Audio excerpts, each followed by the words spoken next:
economic advisor, Art Laffer.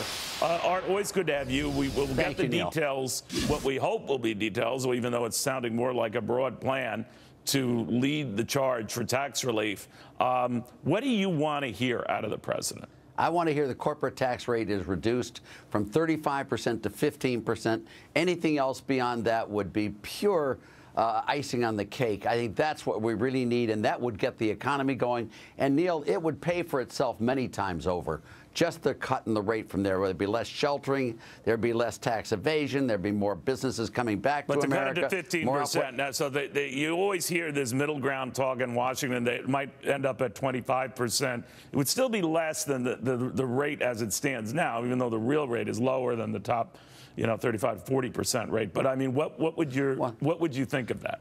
Well, that would be okay, but I'd much rather have it down to 15. And by the way, the real rate is 35. Almost all corporate taxes are paid at the 35% rate. I think the 35% rate starts at $75,000. So there is no real progressive tax codes like there is on personal income. And, when you look at this, well, it's I'm talking really about the average rate when they allow their allowances and that bring it to a lower. That's what I'm saying. Oh, that would, yeah. The effective rate is already, what? The effective rate's about 13%, Neil, because of all the sheltering and all the other stuff. But that's not the relevant one. But you could live with just the corporate relief. If you didn't see the individual rate relief and that waited for another day, a year, you'd be okay with that? I would be fine with that. If they brought the corporate rate down to 15, that would jumpstart this economy. We would have a situation which by the time we got to 1986, we had the really big tax reform then. Right. We need a good boom in the economy to start, and then we can do the massive overhaul once Trump's reelected by 49 or 50 states.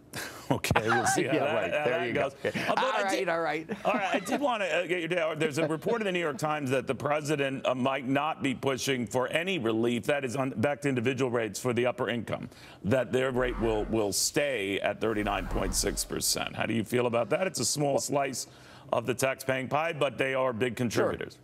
Well, I think the real killers here, are the high rates on individuals and also the corporate rate. Both of those are the major adrenaline that hits into the heart to get the economy going. Almost all the academic studies show that it's the highest rate on individuals and also the corporate rate. So I would love to see both of those brought down substantially. Move towards a flat tax, Neil, is what our dream is to get a flat rate tax on everyone equal, so there's no arbitrage, there's no gaming the system or any of that stuff, and we just get economic growth, which is so important for all of us. But the corporate rate is the one that's really out of line today. We're the highest in the OECD.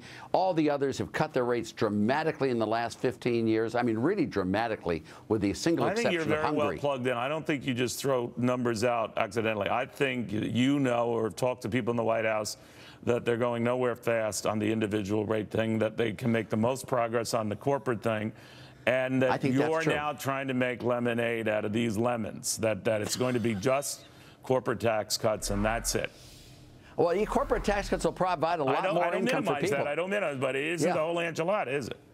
No, well, it's not the whole enchilada, but remember what we did in '81, Neil, was we got a tax cut through, but it wasn't as big as the '86 Tax Act. Right. And these guys can do it, and if they get one bill through and the economy starts, it's like a roller coaster. Once that thing starts, it's hard to stop it. Everyone will be going, and the economy, once it gets momentum, really takes with it.